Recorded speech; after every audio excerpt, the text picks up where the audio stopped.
Raadiyoo Sagalee Walabummaa Oromiyaati.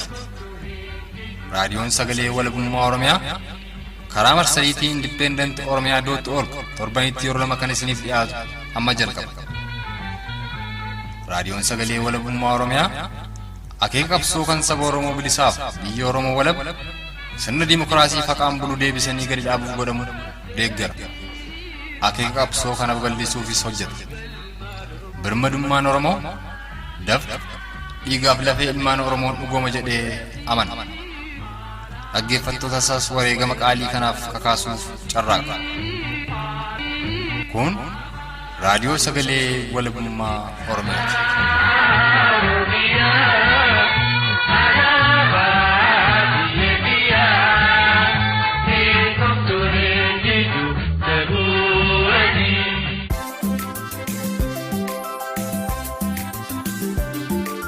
Hordoftootaaf dhaggeeffattoota Raadiyoo Sagalee Walabummaa Oromiyaa jaallatamoo yooyaa babaaroo fafayyaa sagantaa tamsaasa kallattii Raadiyoo Sagalee Walabummaa Oromiyaa kamisa bitootessa bultii 12 bara 2020 guyyaa irraatiin duguuggaan sanyii fi mancaafamni qabeenyaa Oromoota kibbaa fi lixa Oromiyaa irratti gannoottan lamaan kanaaf walitti fufiinsaan loltootaa fi poolisoota mootummaa Koloneeffataa Impaayera Itoophiyaa Koloneel Abiyyiin durfamaniin geggeeffamaa ture itti fufuun yeroo ammaatti ammoo gara kutaalee Oromiyaa kabiroottis tarkaanfatee Konyaa Jimmaa fi Lixa Tuulamaa keessatti akkaan ammaatee itti fufee jiraatu dhageenye gara Lixa Tuulamaa fi Konyaa Jimmaatti bilbilee odeeffannoo Oromoota lamarraa arganne kan isiniif dhiyeessinu yoo ta'u dabalataanis lola guyyoottan afran kanaa walitti fufiinsaan Oromoota lixa Harargee Ona Gumbii Bordoddee irratti hidhattoonni naannoo Affaar kanneen deggersa meeshaa fi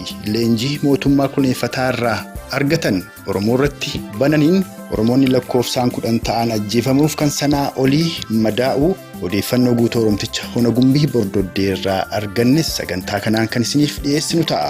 Turtiin keessan haga xumura sagantaa keenyaatti nu faana ta'uuf kan isin hawwatu Atiiqii dhugaasaatii amma sududumaan haala Oromoonni lixa Harargee Ona Gumbii Bordoddeedhaa keessa jiran kan Oromticha Ona Gumbii Bordoddee irraa odeeffanne isin dhageessisuun sagantaa keenya aanfannaa itti dhiyaadha.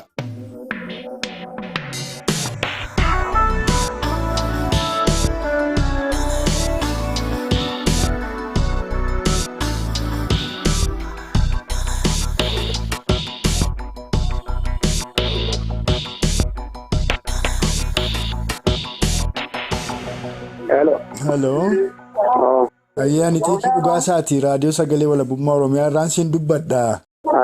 Oromoonni lixa Harargeedhaa kan Ona Gumbii Bordoddee torbee kana akkuma waliigalaattuu ajjeefamaadha jiru qabeenyi isaanii gubataaf buqqa'aa jiru ka jedhutu jira. Eenyu kan Oromoota kana obbaasaa jiru yoom jalqabe lolli kummeessa kanarraa kaanaa uummata Oromoof ibsi.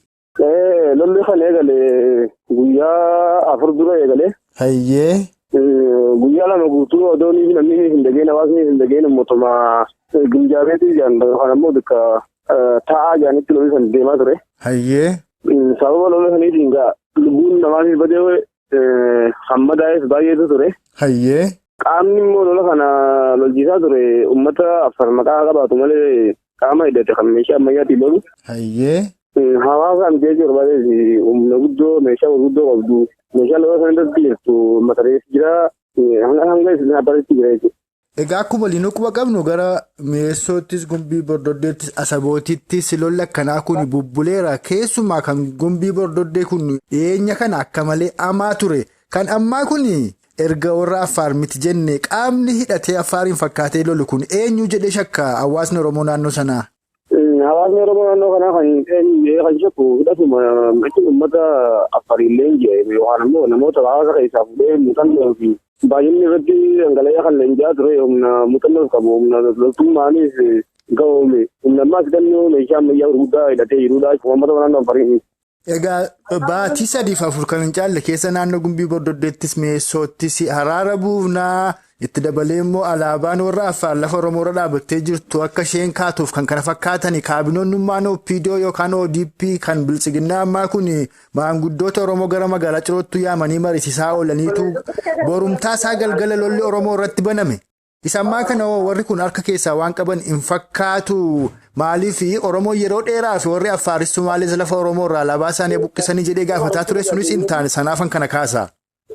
Uummanni kun harka isaanii qaban qabanii wal lamaan gaafachiisu. Iddoon amma lolli itti fe'e kuni humna gartee birgeediin mootummaa makalaakaa jirurraa kiiloomeetira tokko hanga waliin fagaatu bika lolli itti deemaa ture kana jechuudha. Birgeediin hawaasa bika jirurraa. Uummata kana amma duraa fi isin agaattina yaaniiti namni meeqa kadhumee kan lubbuun namaa meeqa baate manneen duraa gubatee deebisanii uummata kan duratti haaniin. Haa guyyaa sadii guutuu lolli irratti deemaa ture immoo namni tokko gidduu seennee girmachuun kan argamneen qawwee dhaamtu dhagaa ture qaamni hidhataan mootummaa fayyadamte biyya. Kanaafuu lolichi kan deemaa jiru lola gartee uummata keenya lafarraa buqqisanii fi lafa isaanii dhaaluuti amma iddoo lollitti deemaa ture kan uummanni keenya irraa buqqifamee qabeenyaa fi manni isaanii barbaadaa'ee alaabaa irratti dhaabbatanii qorqorroo gubbaa dhaabachuu jiraniin duruu jechuudha. Lola isa ammaa kana guyyaa afran kanaa keessatti qofamee Oromoo agam tokko kan ajjeefame kan madaa'e yoo lakkoofsa isaa waan adda baaftee beektu qabdaa? Nin beekee. Hayyee meenuu himi? Kan lubbuun dabree nama 10. Hayyee? Kan madaa'an ammoo nama 8. Isaanis hospitaala jiranii. Hospitaala eessa jiru? Hospitaala Asabootii fi Ciroo jiran. Egaati akkuma nuyyoo cuftuu walumaan quba qabnu lola gannoottan lamaan darban kana milishoota naannoo Somaaleenitti irratti baname jedhamee naannoo Asabootitti Meessootti Gumbii Bordoddee farumaa gala Konyaa Lixa Afran-Qalloo kana keessatti geggeeffamaa tureeni lafti Oromoodhaa gandeen gara 30tti lakkaa'amanii qabamaniitu Oromoon yeroo dheeraaf gaafataa ture alaabaan akka irraati buqqa'uu itti dabalee immoo warri seeraan ala dhufanii lafa Oromoo irra qubatan kun akka isaan ka'anis gaafatamaadha ture. Attam ta'e amma gandeen qabamanii turan sun akkuma jirutti qabamanii jiru ka Meessoos ka Bordoddees ka Asabootis. Ilaa ammaan tanaayyuu namoonni onarraa buqqa'an gandeen 30 olillee ni jaalanii kan onarraa buqqa'anii ala jiran kan ilaarraan tanaa mana isaatti deebiin kan qabeenyi isaanii barbaadaa'e horiin isaanii saamamee fi manni isaaniillee gubate horiifillee qotatiin lakkoomsaan gandoota 30 ol kan ta'anidha. Kana keessaa ammoo lafti Soomaleen irra qubattee kan jirtu akkasuma Affaaris kan irra qubatee jiru ni jira. Qaama kana kan tiisu kan eegu akka namni keenya gartee qonna isaanii deebine kan godhu kan diinensii ta'ee jiruuf qaama mootummaa jechuudha. Hayyee. Isaan tuttuutu jiran kan gaafataa turan isaanii eenyu irratti himattan eenyu irra gaafattan isaanii kan kana taasisu jirus. Hayyee kanumatti immoo dabalataan akka ifaa ta'u kan hin barbaadu gannuma darbe kana keessa yeroo magaalaa Meessoo qabatuudhaaf tattaaffii guddaatti turan horsiifatee bulaa Somaaleedhaan lafa fagoo irraa kaasanii maatii gara 100 ta'an re'ee fi horii uffatanii achuma qarqaruma duuba magaalaa Meessoo dhufanii qubatanii akka isaan turantti odeeffadhee dhiyeessee ture warri sun attam ta'an. Warri sun ammallee nama jiranii magaalaa Meessoo irraa meetira 50 kan keenya irra qubatanii jiranii. Hayyee. Achitti gabayaa uummatanii mana barnootaa ijaaranii taa'ila gagaa qubsiifatan lafti sun ammoo lafa Oromoo tan seeratti qabnu sanii fi fuulleen yeroo obrii ijoollummaa ta'etti isa wattiifachaa re'ee bobbaasaa addunyaa eegaa turre jechuudha jireenya gubbata taphachaa turreen lafa san ammaan tana kiiloomeetira 50 magaalaa Meessoo irraa gabbaatee deemuu hin dandeessu kiiloomeetira 100 jechuudha. Amma gaaduuba kun ka durii miti kan hin si gaafadhu kun jarri kun kasaan dhufanii qubatan anilleen kan hin jiraattota magaalaa Meessoo irraa odeeffadhee dhiyeesse ganna tokko yookaan baatii 10 hin caalu jarri kun erga dhufanii qubatanii kunoo amma mana barnootaa ijaarratanii maalitti jirtu keessumaa qeerroof qarreen Oromoo maanguddoonni Oromoodhaa bakkasii maaluma jedhaa jiru abdiin keessa mee maaluma laftoo fudhatame. Nuti roga keenyaan wanta godinii fi dhagaa galchiin hin qabnu garuu dhiibbaan qaamota garaagaraatiin keessa jira uummanni kun. Yeroo nuti gartee nuuf lolan yeroo nuti ammoo nutee dhufanii gidduu seenanii yoo isaan dhumoo namni nuuf dirmatu hin jiru kan biraan ammoo isaan kana hamartee eeguu qaawwalummaatiin. Dhugaadhumatti guddoo nama gaddisiisa akka Harargeetti yookaan akka ba'a Oromiyaatti Oromoonni Afranqalloo kun aarsaa guddaa baasan qabsoo bilisummaa Oromoo keessattis bu'uuruma isaa irraa ka'ee keessumaa ammoo qabsoo qeerroof qarreen Oromoodhaa bara 2014-15 eegalan keessatti aarsaa guddaa baasuu daran akka jirutti Oromiyaa keessaas naannoo Somaaleef bakkoota garaagaraa irraa kan miliyoonaan lakkaa'amutu buqqa'ee har'a kadhattuu ta'ee magaalota Oromiyaa gurguddoo keessa faca'eetu gargaarsa dhabee akkasittiin rakkoo guddaaf saaxilamee jira maallaqni Oromoota kanattiin gargaaruuf ba'ees eessa buuteensaa hin beekamu anuun magaalaa Meessootti yeroo garaagaraatti bilbilee odeeffadhee yeroo irratti qabatanii turan iyyuu rakkoo hamaa keessa akka jiran odeeffadhee uummata Oromoo dhageessisaadhaan ture gama biraatiin Oromoon bilisoomeera mootummaan kun mootummaa Oromooti jedhamee Oromoo addaan qoodanii Oromoon akka callisuuf du'ii xinnoo lajab jedhe bifa haaraan akka eegalu ta'ee jira ati meemi akka ilma Oromoo tokkootti akka qaama miidhaan kun akkaan itti dhaga'amee irra ga'aa jiruutti maaluma dhaammatta Oromootti. Handugumatti wanti Oromoo dhaammadhu yoo soofi cunqursaan gadi duraan irra ture kan amma irra jiru turre guddaadhaan amma nutti hammaataa jirtu Oromoon tun yeroo dabalatee jechuun magaalaa uummata Oromootiif jechuun Oromiyaa fi Oromoo irraa addan kutamneen amma akkuma argetti illee akkuma uummata Oromootti illee jechuun karaa nuti deemnee magaalaatti guddittii Finfinneetti illee jiraachuuf hin taa'u yeroo muraasa booda jechuudha. Karaa kanarra kan jiru tokkoffaa manni Affaar jira, Soomaleen qubatee jira, akkasuma manni Amaaraa qubatee jiran. Ganaa biyya muteenya irratti lafa muteenya irratti gibirree yookaan qarannee dabru muteenyaatti walitti hirmachuu hin dandeenyu. Oomisha oomishtummaa teenya illee jechuun karaa magaalaa guddittii Oromiyaadhaa, karaa Finfinnee, karaa Adaamaa geeffachuudhaaf carraan nuti qabnu salphaadhaan uummanni keenya waggaa meeqa guutuu wareega barbaachisaa ta'e kafalaa ture. Lubbuu namaa gabbaraa biyya kanarra jiraachaa ture addatti jechuun Oromoo ta'an irraa addatti. Ammallee namni keenya kabuqqee ala jira. Haati alatti dahaa jirti. Daa'imni gartee aduu keessatti jiraachaa jira. Bishaan hin jiru. Dachiin gammoojjiidha. Rakkoo ammaa lafa jiru guutumaa guutuu jechuudha. Manni barumsaa akka jiru gubatee jira. Tajaajilli fayyaa gubatee jira. Wantoonni hawaasni itti dhimma bahu hundi barbadaa'ee jira. Manni barumsaa ala baratuutti jirti. Ijoolleen dhagaa gubbarra ta'ee jechuudha. Naannoo araddoota magaalaa Meexxoo karaa baratuutti hundatti jechuudha. Kanaaf uummanni Oromoo dhimma kana xiyyeeffannaa keessa galchee dhiibbaa barbaachisaa ta'e akka nu wajjin godhu nuufis godhu. Sagalee seenyallee akka gartee addunyatti nu wajjin ibsu. Nuun gaafadhaa kan hin dhaammachuu barbaadaa jechuudha. Hordoftootaaf dhaggeeffattoota raadiyoo sagalee walabummaa Oromiyaa jaallatamu kan ammas hin dhageessifne kun Oromticha Lixa Harargee kan Ona Gumbii Bordoddeeti. Akkuma afaan Oromticha kanarraa dhageessan ammoo lola guyyootan afran kana walitti fufiinsaan Milishoonni naannoo Affaar kanneen deggersa meeshaa fi leenjii mootummaa Koloneeffataa irraa argatan lola Oromoota Ona Gumbii Bordoddee irratti bananiin Oromoonni lakkoofsaan 10 ta'an ajjeefamuu fi kanneen 10 ol ta'an ammoo madaa'anii hospitaala kan jiran ta'uudha kan Oromtichi kun dubbate. Akkuma afaan Oromticha kanarraa dhageessan ammoo rakkoo kanaaf kan Oromoo saaxilee Oromoon sobamuu akkasumas tokkummaan Oromoodhaa akka diigamu diinni irratti hojjetu ta'uu kan kaase Oromtichi kun Oromoon rakkoo keessa jiru kana keessaa ba'uudhaaf tokkummaadhaan ijaaramee qabsoosaa itti fufuun furmaata ta'uu dubbate. Kanatti ammoo fufuudhaan haala Oromoonni Konyaa Jimmaadhaa keessa jiran kan Oromticha gamasiirraa arganne isiniif dhiyeessinannis muuziqaa ce'umsaa kana booda dubbisaa aanfataa.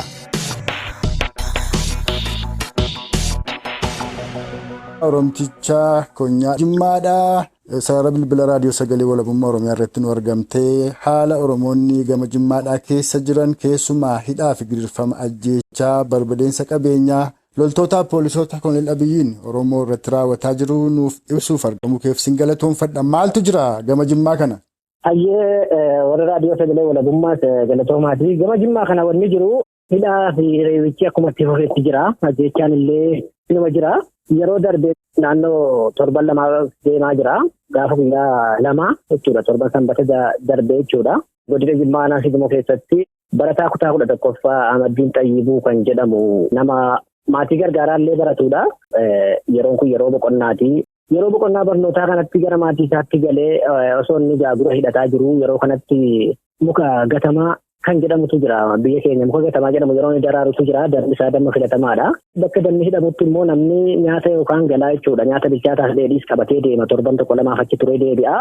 Achi keessatti dhaqanii barataa harka duwwaa jiru jechuudha. Nama hojii isaarra jirutti dhukaasanii ajjeesanii sana booda reeffi isaallee gubanii waajjira poolisii aanaa Sigmoo fidanii achii booda magaalaa keessa deemanii namoota hundaa mucaan kun waraana bilisummaa Oromootiin beektanii qottaa jedhanii halkan magaalaa sakatta'aa turanii korri bittinneessaa uummata reebaa. Sanaan booda amma gara nama 100 oliitu jira mana hidhaa jechuudha. Shamarran dubartoota waggaa 60 dabalatee kan 60 keessatti qabu dubartoota 20 tokko akkasuma shamarran waggaa 11 waan akkasiitu umriin jiraa hidhaaf hin ga'in jechuudha. Warra akkasii walitti qabamanii hidhamanii jiru jechuudha aanaa Sigmoo keessatti. Dhugaadhumatti guddaa gaddisiisa ajjeesanii reeffa gubuun kun Gujiitti, Booranatti, Wallaggatti waanuma baramaa ta'eera waggaa 2 kana amma reeffa gubuun gara Jimmaattis darbee akka jiruun sirraa hubadha. Itti dabalataan ammoo namootni hidhaman nama 100 ol ta'uu kaafte amma Oromoota hidhamanii jiran kana maal gootanii jedhanii hidhanii warra hidhame kana keessaa maanguddoota jaarsolii fi shamarran umurii 11 jettu kana osoo maqaa isaanii kaaftee waan afesitti dabalte.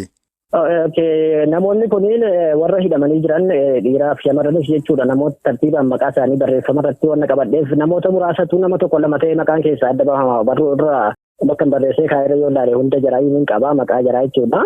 Keessumaayyuu namoonni magaalaa keessaa Jaalabdaleeyyii Saadannoo Riseedhaa jira akkasuma Abdulaziz Fadiluu deebisees jechuudha. Obboleessi kiyyaa Maamasaanii Maamud kan jedhamu hangafa keenya mana isaa waajjira bilisummaa Oromootiif kireessee mana sana yeroo kireessee jedhu qalamii illee alaabaadhaan dibsiisee jechuudha halluu manaa. Sana booda gaafa duraa fiingeetti afuufanii warri poolisii hin jibiin jennaan kun qabeenya kiyya malee qabeenya nama dhuunfaa miti. Qabeenya kiyya irratti namni nan gaafatu jedhee deebisee fi warri qaama mootummaa asitti dhufanii hanga miliyoonaatti siif kenninaan nuti sirraa kireeffataa jara kanaan kireessiin jennaan allatti waan kireesse keessan deebi'u kun kaayyoodha malee waan maallaqaan bitamuu miti jedhee kan dideef maqaa waraana bilisummaa Oromootaas keessa jira jedhuun maqaa boosootti jedhuun hanga yoonaa waraana bilisummaa Oromoo achi keessa jiraatti wanti nu beeknu hin jiru. Sababa kanaatiin hidhamanii achi keessatti raarfamaa jiru. Jaalalli isaa dannuur baay'ee nama rukutamee miidhameera. Namoonni baay'een jechuudha rukutamanii miidhamaniiru. Makiinaa paatrooliitti fe'anii baddaa keessa geessanii achitti reebanii yeroo jarri deebisan makiinaarra illee namatu fuudhee mana hidhaa keessatti ol galcha jechuudha. Haala akkasiitu deemaa jira achi keessatti. Egaa kun amma kan naannoo Jimmaati. Bifuma wal fakkaatuun gara Konyaa Iluu Abbaa Borii Bunnoo Baddalleedhaa. Keessumaa Bunnoo Baddallee keessatti bosonni uumamaadhaa gubataa ture. Manni namootaas hedduutu gubataa ture. Ammas immoo waan sun itti fufee jira kan jedhutu jira. Mee dhimma sanallee agarraa quba qabdu nuu kaasi. Wantoonni akkasii yeroo mudatan miidhaginyaa dur bara wayyaanee ture bara mootummoota naannoo duraan darbani. Bosona gubuun aadaa wayyaanee ture huboota keessa galaadha karoora jiru. Deebisanii magaalaa keessatti biqiltuu dhaabaa bosona uumamaa kan uummanni irraa fayyadamu qilleensa biyya kanaatiif illee addunyaan illee kan irraa gargaaramaa jirtu deebisanii gubuu jechuun ofuma mataa isaatiin akka biyya diiguu ta'e itti hubannaa. Oromoon badii tokko malee mana hidhaatti dhiyaatan. Mana murtiittuu deebii akka hin dhiyeeffamneef fakkeenya hojii kaasee aanaa Sigimoo keessatti qorataan waajjira haqaa tokko badee jira. Doorsifamee si ajjeenne jennaan badii hanga yoonaa bakka inni ga'e hin beekamne. Akkasumas itti gaafatamaan waajjira haqaa aanaa Sigimoos doorsifamee mana ofiitii baqatee mana abbootii seeraa bulaa jira. Akka seeraan ilaalle godhame. Wanni kana maaltu godhaa jira? Namoonni yoo mana murtiitti dhiyaatan yakka hin qabanu bilisa ba'u. Kanaaf achi keessatti hiraarfamaa jira. Amma yeroo kana reefi kutaalee Oromiyaa warra duraan hin hubatinitti darbee rakkoon adda addaa mudataa jira malee kana dura waan uummata wallaggaaf hojiirra ga'aa ture fageenya irraa yeroo dhaga'u namni keenya sobaa jechaa ture amma immoo yeroo inni qaamaan itti dhufee jedhu argee hubatee wanta dhugaa jiru argaa jira namni jechuudha. Wanni kun kutaalee Oromiyaa gaafa Oromoon kutaa tokkorraa miidhamee jedhu warri taa'ee ilaalu duutuun dhaawatan bakka tokko gaafa dadhabsiisa bakka tokkotti darbamaa jira. Oromoon kana ofirratti taa'ee ilaalaa jira. Kun immoo itti fufaa jira malee waan hir'ataa jiru miti guyyaa guyyaarraan dabalaa jira. Namoonni sabboontonni hidhamaa jiru. Nama haqara deemu qofatti hidhamaa jira. Warri kaleessa basaasa ture diinaaf dabarsee kennaa ture har'a qabsaa'aa ta'ee miidiyaa irrattis bakka hundatti afaanitti bana. Warri kaleessa immoo lafeetti qabee waan kana asiin ga'e mana hidhaa jira. Kun maalitti agarsiisa? Uummanni Oromoo kana ilaalee hubachuu danda'a. Kana hidhee itti ibsuu hin barbaadu. Walumaa galatti mootummaan kun uummata Oromoo balleessuudhaaf eeguu deemaa jiru. Dhugaa dubbachuuf. Ulfaata Oromicha Konyaa Jimmaadhaa akkuma waliin quba qabnu qeerroof qarreen Oromoodhaa qabsoo bara 2014-15 jalqabee 2018 deeme keettaarsaa baase haa ta'uti qabsoon sun galma yaadameef osoo hin geenye Oromoon bilisoomeeraa warri aangoo qabatanii ijoollee abbaa gadaati mootummaan kun mootummaa Oromooti jedhanii qaamonni garaagaraa Oromoo moossuu yookaan goyyomsuurraan kan ka'e gidiraan kan duraarra Oromootti jabaateedha jira. Akkuma immoo kaasaa turte yeroo Oromoonni lixaa fi kibba Oromiyaadhaan immoo Oromoonni kaan walirratti ilaalaa turanii amma immoo ajjeechaan sun qabeenyis gubatuu fi hidhaan bakkayyuu ol ga'eera. Meedhuma irratti maaltu ta'uu qaba Oromoof maaltu falaa gabaabsidhaan madhuu marii keenya irraa xumurree fuuldurasitti deebiinsi odeeffadha.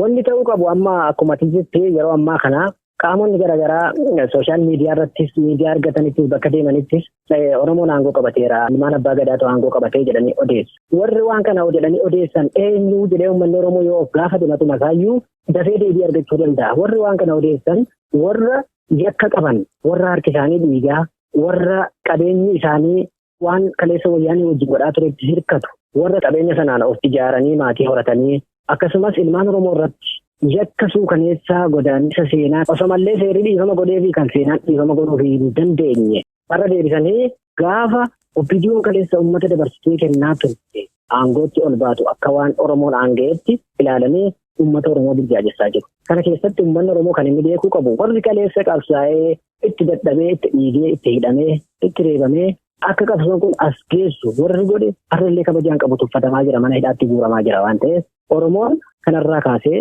dhuguma ilmaan abbaa gadaatu aangoo qabate moo ilmaan abbaa garaatu aangoo qabate kan jedhu adda baafachuu danda'a asirratti. Kanaaf uummanni Oromoo ammas wanti inni godhuu qabu bara Minilik uummata keenya fixaa ture gaafa Oromoon Arsii cabu Oromoon kutaa biraatti hin birmanne gaafa Calanqootti Oromoon cabu Oromoon kutaa biraatti birmachuu dhabu walii birmachuu dhabuutu gabrummaa waggaa 150 uummata Oromoo irratti diriirse. Ammas taanaan gaafa Oromoo Wallaggaa, gaafa Oromoon Gujii, Oromoon Jimmaa, Oromoon Arsii, Oromoon kutaa fedhe keessa jiru dhiibbaan irra ga'u yoo waliif hin birmanne Oromoo bakka tokko dadhabsiisee bakka humna qabu ammas deemee dadhabsiisaa deema. Oromoo kutaadhaan cicciruudhaan adeemuu ilaalchi siyaasaa amma deemamaa jirus Oromoo kutaadhaan adda qooduudha waan ta'eef ilmaan Oromoo yeroo ammaa kana sagalee kanallee dhagaan hundinuu jechuudha. Haala amma deemaa jiru kana kaayee xiinxalee ilaaluu qaba. Jecha namaatiin osoo hin taane hoogganaan dhaaba namni Oromoon tokko deeggaruu yoo inni waan gaarii dubbates waan hamaa dubbates hoggana sana faana jijjiiramuu osoo hin taane kaayyoo isaa faana deemee yoo ilaale waan amma deemaa jiru ni hubata. Garuu jecha namaatiin nama hoggafee nama jala deemee yoo namni kaayyoo jijjiirate faana jijjiirata yoo ta'e Oromoon ammas gabrummaa waggaa 100 uummata Oromoo irratti dabaluu deemti. Kanaaf Oromoon bakka jiru dammaqee walii birmatee gara qabsoon bilisummaa Oromoo kun itti galii isaa qaqqabu yoo waliin furmaatatti hin goone ammas bara baraan boo'u taati. Kanaaf Oromoon osoo goota qabu osoo qeerroo qabu bara baraan boo'uu hin qabu. Amma lubbuun keenya wareegamutti qabsoon keenya itti fufuu qaban jedha. Achinis maqaa uummata Oromoo kabajamaan galatoomaa isin jechuun barbaada. Odeeffannoon amma isiniif dhiyeessine kun haala Oromoonni Konyaa Jimmaa keessa jiran odeeffatuuf gamasitti bilbilee odeeffannoo arganneedha. Oromoonni Konyaa Jimmaadhaas akkuma Oromoota Lixa Tuulamaa Ba'a Arargee fi Lixa Arargee addatti ammoo akkuma gannoottan lamaan kana Oromoota Lixa Oromiyaa Konyaalee Maccaa Afran, Konyaalee Gujii lamaanii fi Booranaa irratti rakkoo fi gidiraan garaagaraa loltootaaf poolisoota mootummaa Koloneeffataa Impaayera Itiyoophiyaan wal furaa ture. Rakkoon sun yeroo ammaatti gara Jimmaattis tarkaanfatuun Oromoonni Jimmaa loltootaaf poolisootaan gidirfamaa jiraatuudha kan Oromtichi kun dubbate. Bifuma wal fakkaatuun haala Oromoonni Konyaa Lixa Tuulamaa onoota garaagaraa keessa jiran qoratuuf gara Hona Cobiitti bilbilee odeeffanneerra. Oromtichi Hona Cobiidhaas haala Oromoonni gamasii keessa jiran akka taanu kanatti dubbataa itti dhiyaadha.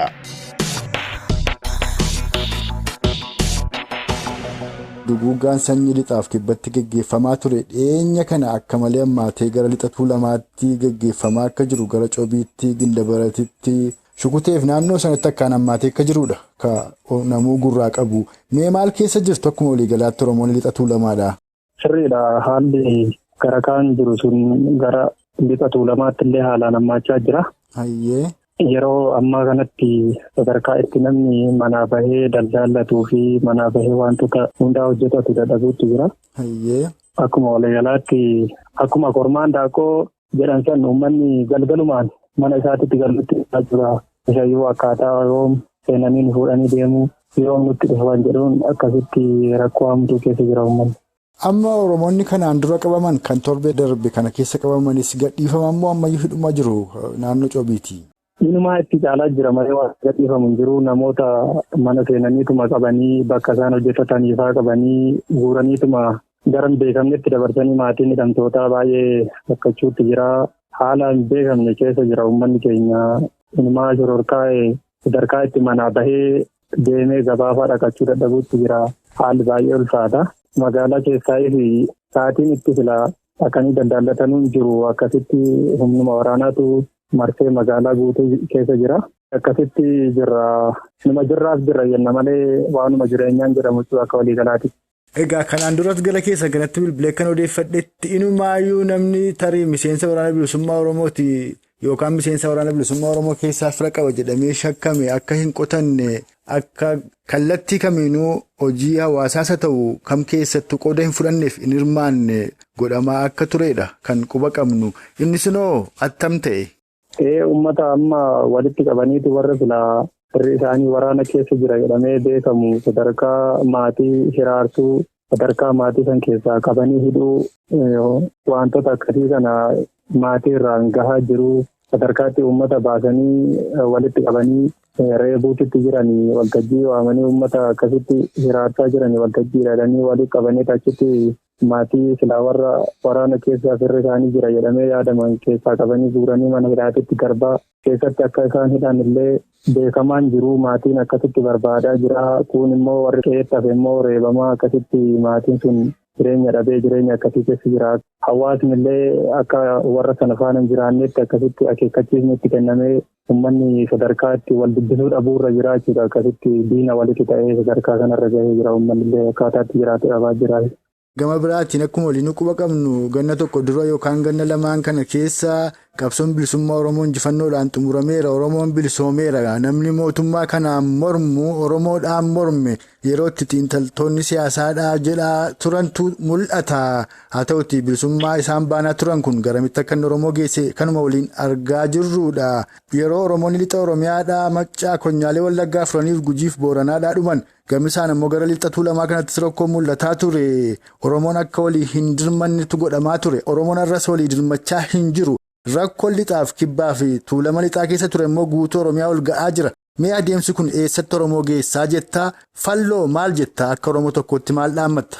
Tole galatoomii amma haalli silaa akkanatti Oromoo kutaadhaan gandaan qoqqoodanii kun yeroo dubbatu kun dubbii dhiisee rafuu haalli kun beeki akkaataa duraan itti uummanni sun gargar qoodamee gaafa shawaan qabatamu arsiin hafee gaafa immoo arsiin qabatame ture akkasitti ulaa ittiin mootummoonni darban sun ittiin deemaa turan saniin ammallee bifa kanaan uummata Oromoo gargar qoodanii yoo inni tokko reebamu akka inni tokko hin dubbanneef uummata kana gargar facaasanii kutaadhaan nu bitaa jiranii horiin illee waliif bu'aa beekaa bakka silaa loon tokkotti dhiyeetti yoo arge walitti baroodeetti mar'atee horiin illee akkasitti jiraata ture uummanni Oromoodhaa sadarkaa horiidhaa gadi ta'eeti tokko tokkoon bitamee akkasii jira. Silaa namni tokko hoo waliin ka'ee waan tokko dubbate waa falachuu danda'a. Sanirra darbee Oromoota akkasitti addaan qoqqoodanii bituun kun immoo akka Oromoon inni tokko isa tokko hin birmanne gochuun kufaatii hamtuudhaaf uummata kana waan saaxiluuf uummanni kun yoo inni tokko boo'u inni tokko taa'u akka hin qabne akka hunduu walii ka'ee birmatu innis Oromoodha jedhee bakka Oromoo jettu kanatti hunduu waliif dhaabbatee gabrummaa silaa amma itti deemaa jiru. Haga silaa maqaan uummata Oromoo jedhamtu kun dhabamuu itti deemaa jira. Uummata Oromoo kan jedhu hafeet Wallaggaa Kibbaa lixa akkasitti uummata Oromoo addaan qoqqoodanii maqaan Oromoo jettuyyuu baduuf deemaa jirti waan ta'eef maqaa Oromoo jettu kanarratti akka uummanni Oromoodhaa falmatu biyya Oromoo jettu kanarratti akka uummanni kun falmatee biyya isaatirratti abbaa ta'uu tokkummaadhaan ka'uu waan qabuuf bahaa dhihaa kaabaa kibba osoo hin jedhiin kutaawwan silaa'uu itti waamamaaf malee uummata Oromoo bakka hin bu'u waan ta'eef kutaan osoo waliin qoodiin namni hunduu bakka jiru ka'ee akka falmatee biyya isaatirratti abbaa ta'u jedha akka waliigalaatti waan dhaamu kana. Hordoftootaaf dhaggeeffattoota raadiyoo sagalee walabummaa Oromiyaa jaallatamoo akkuma afaan Oromticha lixa Tuulamaa Ona Cobiirraa dhageessan kana Oromoonni honoota lixa Tuulamaa garaagaraa keessa jiraatanis akkuma Oromoota lixa Oromiyaa Maccaa Jimmaa Iluu Abbaa Boorbunnoo Baddallee Konyaalee Gujii lamaaniif Booranaadhaa rakkoo amaaf saaxilamanii kan jiran mana hidhaatti guuramaa kan jiraniif qabeenyi isaanis barbadaa'aa kan jiru ta'uu isaati kan Oromtichi kun dubbate. Akka waliigalaatti sagantaa keenya guyyaa irraatiin lola milishoonni naannoo Affaar kanneen leenjii waraanaaf meeshaa mootummaa Koloneeffataa Impaayera Itoophiyaa irraa argatan Oromoota lixa Harargee Ona Gumbii Bordoddee irratti guyyoottan afran kana walitti fufiinsaan gaggeessaniin Oromoonni 10 ajjeefamuuf sanaa ol ta'an madaa'uu Oromticha Ona Gumbii Bordoddee irraa odeeffannee kan isin dhageessifnetti dabalataan gara lixa Tuulamaa Ona Cobiitti bilbilee haala Oromoonni gamasii keessa jiran isin dhageessifneerra. Dabalataanis gara Konyaa Jimmaatti bilbilee haala garas jirus Oromticha Jimmaa irraa odeeffannee isin biraan ga'a armaan baaneerra. Akka waliigalaatti rakkoo yeroo ammaatti Oromoof Oromiyaa mudataa jiru keessaa ba'uuf Oromoo guutuun tokkummaa Oromummaa fi kaayyoo qabsoo bilisummaa Oromoo kaganamaa kan gootota Oromoo qaqqaaliin bu'uuree fi haarsaan lubbuu fi qaamaa hayyootaa fi gootota Oromoodhaa bu'uura isaa ka'ee agarraatti itti ba'aa ka jiru. Kaayyoo qabsoo bilisummaa Oromoo ka walabummaa Oromiyaa bilisummaa Oromoo fi mootummaa birmaduu Oromoof Oromiyaa gadi dhaabbatu giddu galeessa godhatuudhaan haayidhannu wal haayidhachiifnu waraana keenya waraana bilisummaa oboo aajabeeffannu santu furmaataa dhaammataa sagantaa keenya guyyaa irraa irratti kan obbaafnu ana xiiqii dhugaasaaf gulaalaa suur sagalee mo'aa buubaatii humaan nama borii ni tolchinna.